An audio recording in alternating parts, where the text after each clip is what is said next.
اعوذ باللہ من الشیطان الرجیم بسم اللہ الرحمن الرحیم بسم اللہ الرحمن الرحیم۔ میں مجاہد حسین رضوی، استاذ دارالعلوم غریب نواز الہ آباد درجہ ثامنہ کے متعلمین سے مخاطب ہوں اور بیضاوی شریف کا درس دینے جا رہا ہوں۔ ایاک نعبد و ایاک نستعین کے تعلق سے تفسیر چل رہی ہے۔ آج کے سبق میں نعبدو کے اندر جو عبادت کا معنی ہے اور نستعین کے اندر جو استعانت کا معنی ہے، انہی دونوں معانی سے متعلق مفسر گفتگو کر رہے ہیں۔ کہتے ہیں والعبادت اقصی غایت الخضوع والتذلل، عبادت آخری درجے کی انکساری اور فروتنی کو کہتے ہیں۔ عبادت آخری درجے کی انکساری اور فروتنی کو کہتے ہیں۔ کہتے ہیں وَمِنْهُ طریق معبد، اور عبادت ہی سے طریق معبد پختہ سڑک کو کہتے ہیں۔ کیا مناسبت ہے خضوع اور تذلل میں اور پکی سڑک میں؟ کیونکہ جو سڑک پختہ ہوتی ہے وہ لوگوں کے پیروں سے، جانوروں کے کھروں سے، گاڑیوں کے پہیوں سے زیادہ کچلی جاتی ہے، روندی جاتی ہے، مذلل کی جاتی ہے۔ اور اسی عبادت سے ثوب ذو عبدہ بھی کہتے ہیں۔ ثوب ذو عبدہ تب کہتے ہیں کسی کپڑے کو، مفسر کہتے ہیں اذا کان فی غایت الصفاقہ، جب کپڑے کی بناوٹ انتہائی گھنی ہو یا مضبوط کہہ لیجیے، مضبوط ہو۔ تو اب گھنی بناوٹ والے کپڑے کو ثوب ذو عبدہ کیوں کہا جاتا ہے؟ کیونکہ کپڑا جتنا زیادہ مضبوط ہوگا اتنا زیادہ اس کا استعمال ہوگا، اتنا زیادہ وہ مذلل ہوگا۔ کہتے ہیں وَلِذَالِکَ، چونکہ عبادت کا معنی اسی وجہ سے، کس وجہ سے کہ عبادت کا معنی آخری درجے کا خضوع اور تذلل ہے، یہ صرف اللہ تعالی کے خضوع میں مستعمل ہوتا ہے۔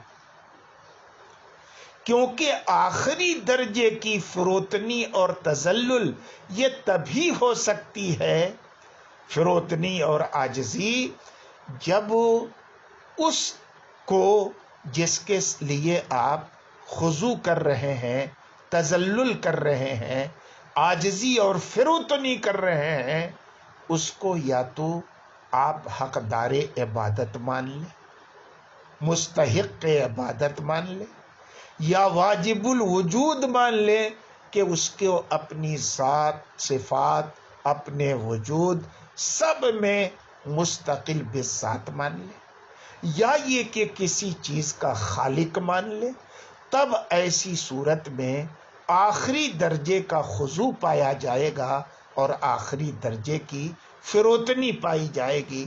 تو ظاہر ہے اب لفظ عبادت کا استعمال غیر اللہ کے لیے نہیں ہو سکتا۔ اور استعانت کی بات رہ گئی، کس کو کہتے ہیں؟ کہتے ہیں استعانت طلب معونت کو کہتے ہیں، مدد طلب کرنے کو۔ اور معونت یا تو ضروریہ ہوگی یا غیر ضروریہ ہوگی۔ اصول فقہ میں آپ نے ایک بحث پڑھی ہوگی، قدرت ممکنہ اور قدرت میسرہ۔ اسی سے آپ سمجھیے کہ الفاظ بدلے ہوئے ہیں کہ جسے قدرت ممکنہ کہا جاتا ہے، مفسر اس کی تعبیر معونت ضروریہ سے کر رہے ہیں، اور جسے قدرت مؤثرہ کہا جاتا ہے اسے معونت غیر ضروریہ سے کر رہے ہیں۔ اب ضروریہ کی تعریف، معونت ضروریہ کی تعریف کرتے ہوئے مفسر کہتے ہیں ما لا یتعطل الفعل دونہ، جس کے بغیر فعل کا حصول ہی نہ ہو، وہ ہے معونت ضروریہ۔ اب کن چیزوں کی بنیاد پر فعل کا حصول ہوتا ہے اور وہ چیزیں نہ ہوں تو فعل کا حصول ہی نہ ہو سکے؟ اس میں کیا ہے؟ مثلا فاعل کا قادر ہونا، جو فاعل فعل سے عاجز ہو وہ ظاہر ہے اس سے فعل کا صدور نہیں ہو سکتا۔ اور نمبر دو، فعل کا تصور ہونا، ظاہر ہے جب تک کہ فعل کا تصور نہیں ہوگا، اس کی معرفت نہیں ہوگی، اس کو کرے گا کیسے؟ اور کیا چیز ہونا چاہیے؟ حصول اعلیٰ ہونا چاہیے اور حصول مادہ ہونا چاہیے۔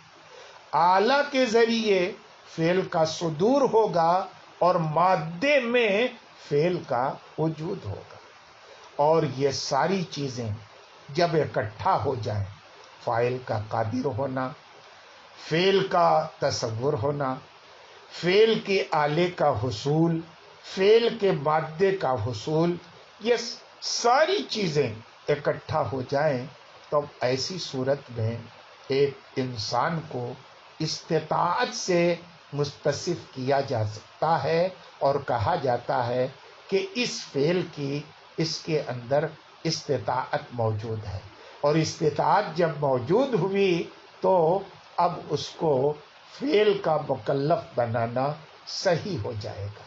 مکلف بنانا جائے یا نہ بنایا جائے بحث اس سے نہیں ہے، لیکن یہ ساری چیزیں اگر موجود ہو جائیں تو فعل کا مکلف بنانا غلط نہیں ہوگا، صحیح ہوگا۔ اور غیر ضروریہ یعنی معونت غیر ضروریہ ان چیزوں کی تحصیل کو کہتے ہیں جس سے فعل آسان ہو جائے اور سہل ہو جائے، جیسے سواری ہے، سفر میں اس آدمی کے لیے چلنے پر قادر ہے نا، کہ سفر کرنے کے لیے قدرت ممکنہ تو یوں ہی حاصل ہے اس کو کہ وہ چلنے کی قدرت رکھتا ہے، لیکن ظاہر ہے چل کر آدمی لمبی مسافت طے نہیں کر سکتا، یا مختصر سی بھی مسافت طے کرنے میں مشقت ہوگی، اگر سواری ہو جائے تو بسہولت وہ سفر کر سکے گا۔ یا یہ کہ فاعل کو فعل سے قریب کر دے، فعل کا کرنا تو یوں بھی ممکن ہو لیکن فاعل کو وہ فعل سے قریب کر دے جو چیز، یہ معونت غیر ضروریہ ہے۔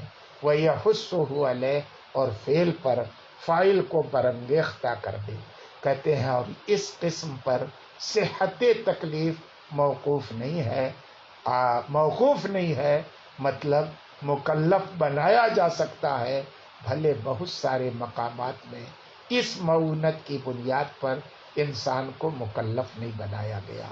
مثلا ایک آدمی کے پاس 1,00,000 روپیے ابھی آئے، مگر شریعت فوراً اس پر 2,500 روپے 40واں حصہ اس کا زکوٰۃ فرض قرار نہیں دیتی، بلکہ اس کو مہلت دیتی ہے کہ یہ 1,00,000 پر جب سال گزر جائے اور سال گزرنے کے بعد نصاب کے برابر بچ جائے، وہ صاحب نصاب ہو، چاہے اس کی بنیاد پر یا اور دیگر چیزوں کی بنیاد پر، تب سال گزرنے کے بعد یعنی حولان حول کے بعد زکوٰۃ فرض ہوگی۔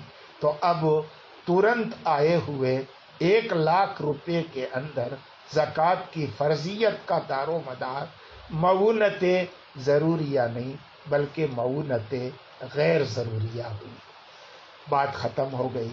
اب یہاں پر ایاک نستعین میں جس طلب معونت کی بات کی گئی ہے، یہ کیا طلب معونت خاص معاملوں میں ہے یا سارے مقاصد میں ہے؟